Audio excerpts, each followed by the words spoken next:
मेरा नाम राधा देवी है। मेरे पूर्वज मेरे ससुरा जी गौतम नाम थे। 100 साल की उनकी उम्र थी, इसलिए उन्होंने हमें सारी बातें बताई है। जैसे ये डूंगरपुर हमारे यहाँ ऊपर गांव के पास में ही हरजन जी मंदिर है, हरियाणी जी मंदिर है। वो जैनियों का है और जैन यहाँ आते जाते, पहले गाड़ी घोड़ा कुछ नहीं था और बैलों के ऊपर लाद के सामान लाते और जाते, तो यहाँ रुकते और खाते पीते। यहाँ कुआ भी है और आराम करते।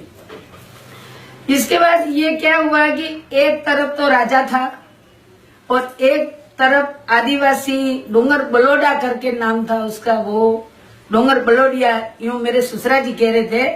तो दोनों तरफ आमने सामने ये रहते थे। एक दिन क्या हुआ कि वो पहले जमाने में तो छाछ खींचने का मशीन तो था नहीं, इसलिए जो छाछ खींचते वो यहाँ रस्सियों से खींचते और गोला होता, मटका होता, वो गार का होता, ऊपर जो खींचने वाला होता लकड़ी का होता और खींचने वाला वो रस्सी का होता और खींचते थे। आप जैसी एक डोंगर बलोडा की लड़की थी। वो लड़की खुले बदन ही तो छाछ खींचते, वो लड़की थी इस हिसाब से। तो उसके छापका जो था, छोटी का बालों का जो छापका था वो सोने का था। सोने का तो सूर्य की किरणें जब पड़ी तो राजा का महल भी कांच का दरवाजा था और डोंगर बलोडा का नाम भी घर कांच के दरवाजा था। तो वो किरण, सीधी ही किरण रानी के आंखों में पड़ी।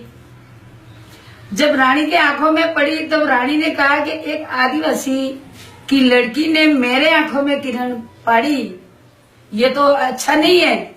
यूं करते आमने सामने बोलते बोलते झगड़ा हो गया।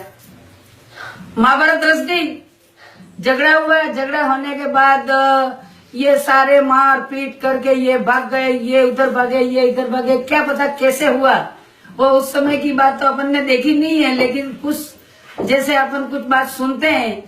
अब राम लक्ष्मण अपन ने नहीं देखे, लेकिन कहानी से अपन जानते हैं। महाभारत अपन ने नहीं देखी, पांडव कौरव अपन ने नहीं देखे, लेकिन कहानी से अपन जानते। ऐसी है, यह भी एक कहानी से मेरे ससुरा जी हमको कहानी सुनाते थे।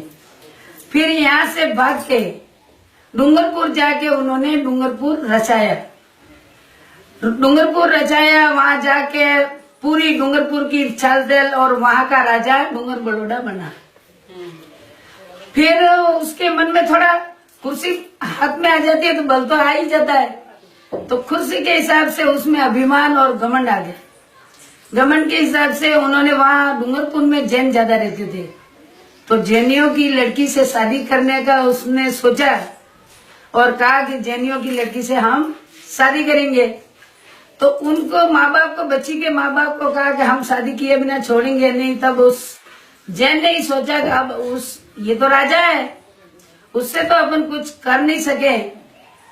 तो उन्होंने सोचा कि किसी से बात करें, किसी की फरियाद को बताएं, तभी तो पता चले।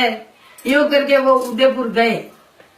उदयपुर जाके वहां राजा का राज था कि हे राजा, हमारे बहुत ही विपत्ति आ गई है। डूंगर बलोडा करके हमारे डूंगरपुर में राज कर रहा है और जैनियों की लड़की से शादी करने का उन्होंने कहा है। फिर राजा साहब ने सोचा ये तो अनर्थ है, गलत है। भले ही राजा है, हम भी राजा है, तो ये तो गलत ही गलत है। तो फिर उन्होंने सोचा कि कोई बात नहीं है, करने को गए तो उसको बारात को बुला लो। फिर उन्होंने चारों तरफ बांस जैसे एक हंदेड़ा करके एक लकड़ी है, उस लकड़ी के चारों तरफ बाड़ लगाई और इतनी बाड़ ऐसी तकड़ी लगाना कि कोई इंसान बाहर निकल नहीं सके। और जैसे आपने अभी वाटिका बनाते हैं ऐसे वाटिका बना दी। बांस को हंदेड़े के लकड़े की पूरी वाटिका बना दी और एक दरवाजा रखा। फिर उन्होंने कहा उनको ऐसा दारू पिलाओ, अच्छा दारू गाड़ो, वो दारू उनको अच्छी तरह पिलाना और फिर हम आ जाएंगे।